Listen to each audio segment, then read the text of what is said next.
Saya dengan Luciana Sitorus dan dosen pengampu Ibu Yelvi Anwar, Master Farmasi Apoteker.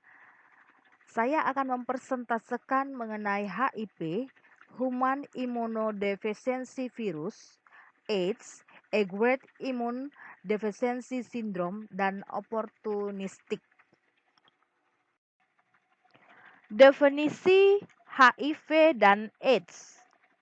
HIV adalah singkatan dari Human Immunodeficiency Virus, yaitu sekumpulan jasad renik yang sangat kecil yang bisa menyerang sistem kekebalan tubuh manusia yang penyakitnya di mana disebut AIDS.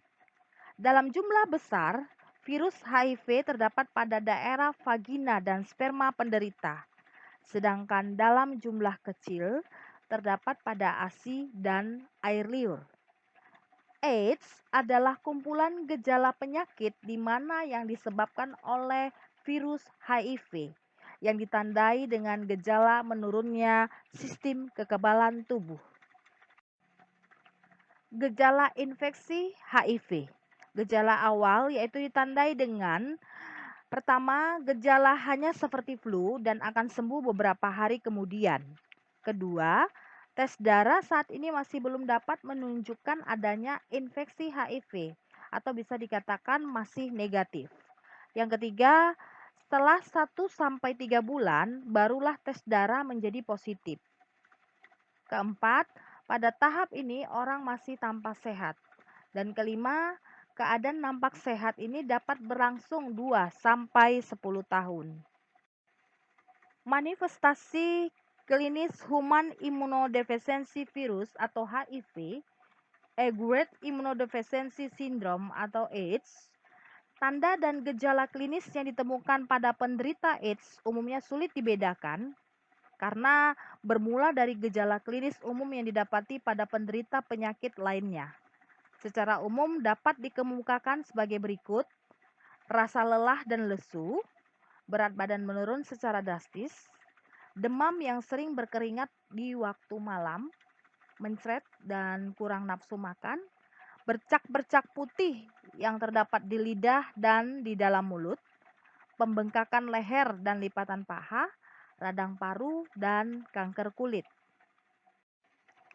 Cara penularan HIV atau AIDS, yaitu yang pertama bisa dilihat yaitu di sini di slide, melalui hubungan seksual dengan seorang yang sudah terinfeksi HIV tanpa memakai kondom.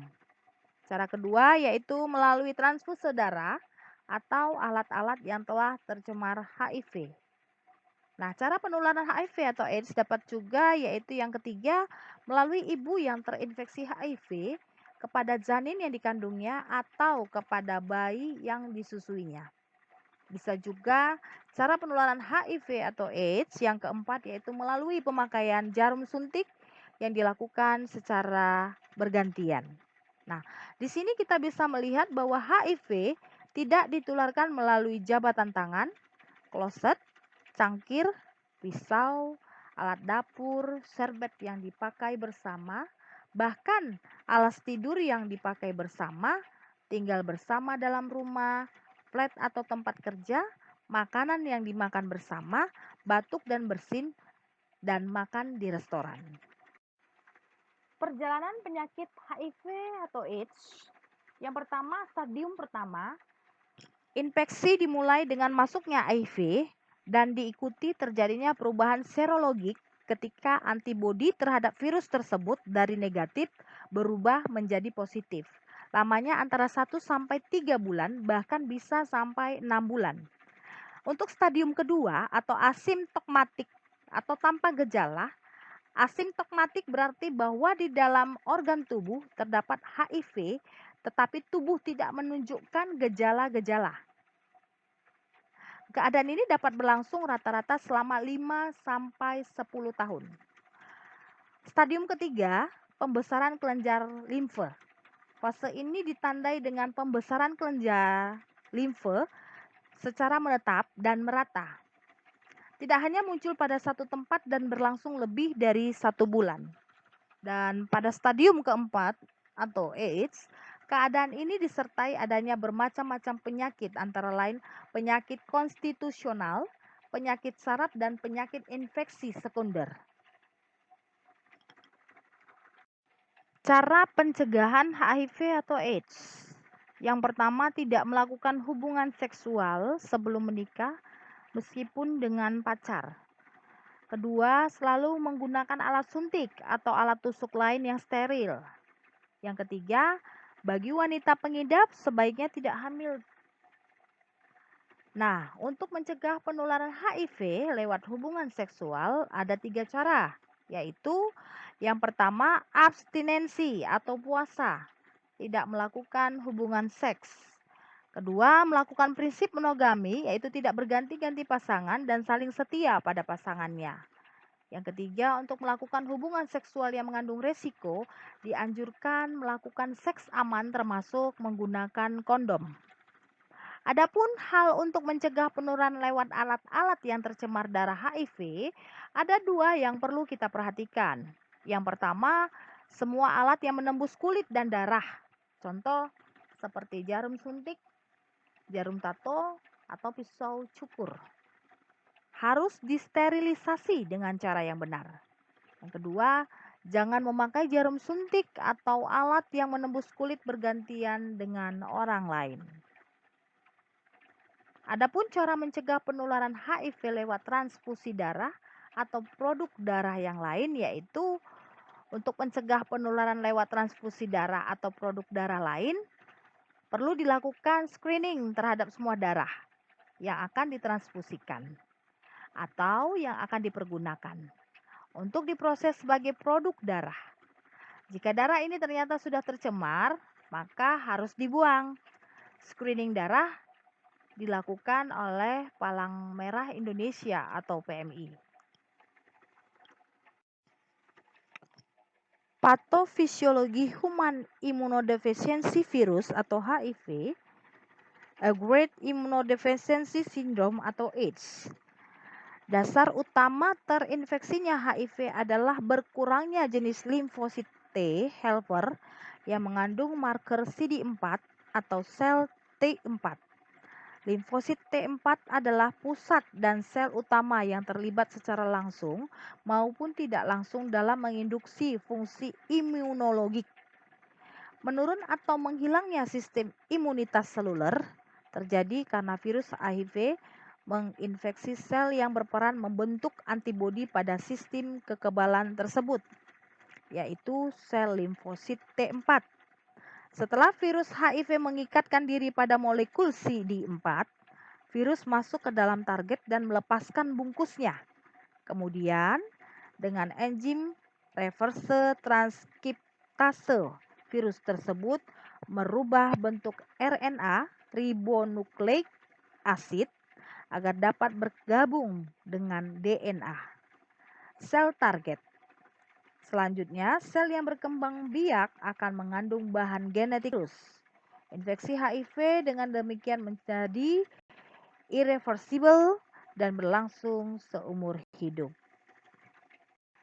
Etiologi penyebab kelainan imun pada AIDS adalah suatu agen viral yang disebut HIV dari sekelompok virus yang dikenal retrovirus yang disebut lymphadenopathy associated virus atau human T-cell leukemia virus yang juga disebut human T-cell lymphadenopathic virus atau retrovirus. Retrovirus mengubah asam ribonukleatnya menjadi asam deoksiribonukleat setelah masuk ke dalam sel penjamu.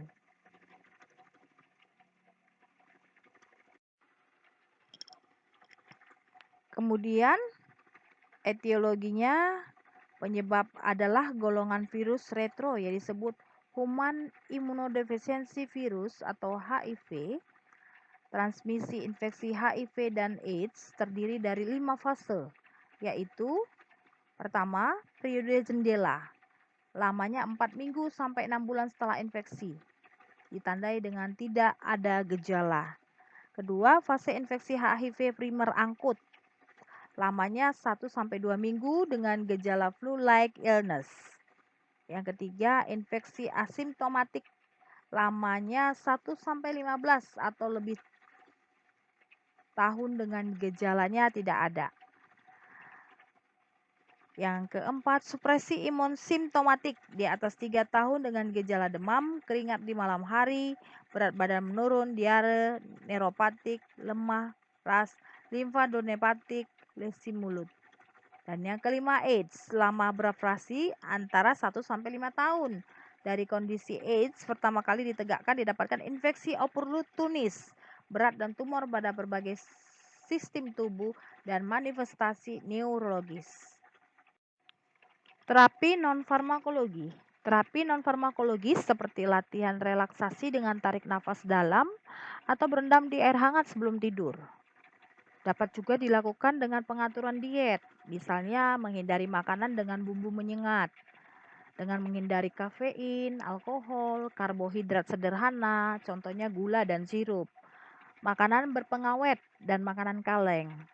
Kemudian untuk mengatasi ketidakpuasan terhadap hubungan seksualnya, kita bisa memberikan saran kepada klien untuk melaksanakan teknik transmutasi seksual atau dengan menyarankan klien menikah dengan HIV positif juga.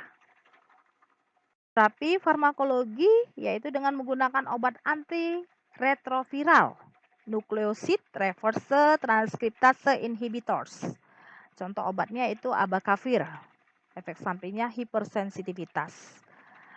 Didanosin, efek sampingnya neuropati perifer pankreatitis.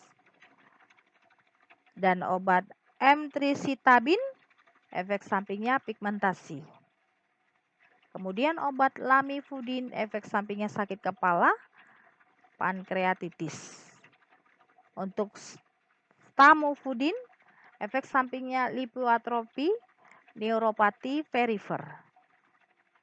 Untuk obat tenofovir, efek sampingnya toksisitas ginjal. Dan untuk obat zidofudin, efek sampingnya dapat mengakibatkan anemia, neutropenia, maupun miopati. Untuk terapi farmakologi non-nukleosid reverse transkriptase inhibitors, obatnya delafirdin, efek sampingnya ruam, peningkatan hasil tes hati. Efavirenz, efek samping gangguan SSP atau teratotogen. Untuk obat etravirin, efek samping terjadi ruam atau mual. Dan untuk obat nevirapin, efek samping potensial ruam dan hepatotoksik. Untuk terapi farmakologi protease inhibitors dapat kita lihat pada slide ini macam obatnya yaitu ada atazanavir, indinavir, lopinavir, ritonavir, sakuinavir, dan nelfinavir. Efek sampingnya dapat kita lihat di sini ya bisa mengakibatkan ruam, nefrolitiasis, hiperlipidemia, intoleransi, mual, kembung, dan diare. Adapun tujuan terapi HIV yaitu untuk menekan perkembangan virus secara maksimal, mengurangi risiko penularan HIV, menghambat perburukan infeksi oportunistik, dan meningkatkan kualitas hidup penderita HIV. Nah, di sini saat memulai terapi antiretroviral, tata laksana pemberian antiretroviral yaitu untuk memulai terapi antiretroviral perlu dilakukan pemeriksaan jumlah CD4 bila tersedia dan penentuan stadium klinis infeksi HIV-nya. Hal tersebut adalah untuk menentukan apakah penderita sudah memenuhi syarat terapi antiretroviral atau belum. Berikut ini adalah rekomendasi cara memulai terapi antiretroviral pada OTH dewasa. Kita bisa lihat di slide ini ada keterangan bahwa tidak tersedia pemeriksaan CD4, dalam hal ini tidak tersedia pemeriksaan CD4. Maka penentuan mulai terapi antiretroviral adalah didasarkan pada penilaian klinis. Kemudian tersedia pemeriksaan CD4 rekomendasi, yaitu ada 2. Kita bisa lihat di slide ini. Infeksi oportunistik. Infeksi oportunistik adalah infeksi akibat virus, bakteri, jamur, atau parasit yang terjadi pada orang dengan sistem kekebalan tubuh yang lemah. Dengan kata lain, infeksi ini mengambil kesempatan dari lemahnya daya tahan tubuh untuk bisa berkembang. Infeksi oportunistik tidak menyerang orang yang sehat dan memiliki sistem kekebalan tubuh yang baik.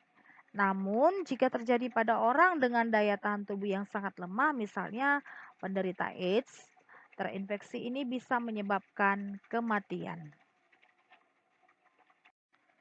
Infeksi oportunistik yang melibatkan beberapa organ, contohnya seperti yang pertama yaitu tuberkulosis atau TBC. Yang kedua, esofagitis. Yang ketiga, toksoplasmosis. Yang keempat, leukoencephalopati multifokal progresif. Yang kelima, kompleks demensia AIDS. Dan yang keenam, meningitis kriptokokal. Infeksi oportunistik.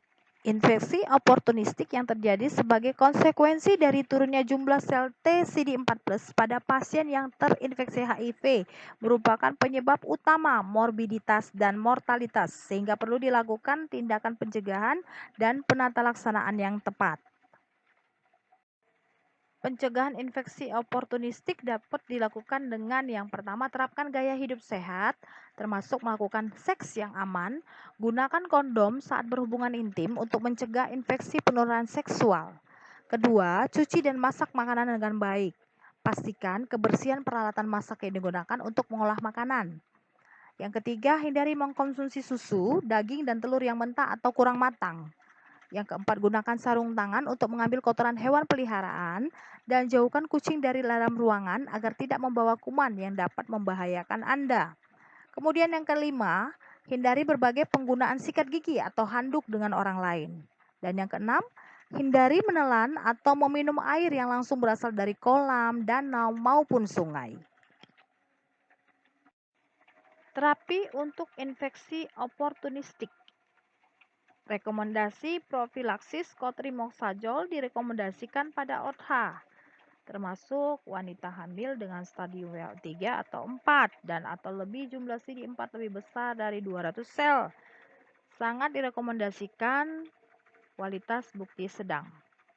Profilaksis cotrimoxazole direkomendasikan pada semua OTH dengan TB berapapun jumlah CD4. Sangat direkomendasikan kualitas bukti tinggi. Rekomendasi profilaksis INH, yaitu rekomendasi pasien HIV yang tidak terbukti TB aktif, harus diberikan profilaksis isoniazid selama 6 bulan. Sangat direkomendasikan kualitas bukti sedang. Terapi profilaksis isoniazid harus diberikan kepada OTH tanpa tanda TB aktif, tanpa melihat derajat imunosupresi, status pengobatan ARV, ataupun status kehamilan. Sangat direkomendasikan kualitas bukti tinggi. Rekomendasi untuk pengobatan TB HIV pada fase intensif dan lanjutan diberikan setiap hari, tidak direkomendasikan terapi intermittent. Sangat direkomendasikan kualitas bukti rendah. Daftar pustaka ini sudah tercantum di slide ini. Dari berbagai sumber dan referensi bisa kita lihat dalam slide ini. Demikian persentase saya mengenai HIV atau AIDS dan oportunistik. Saya mengucapkan sebelum dan sesudahnya terima kasih.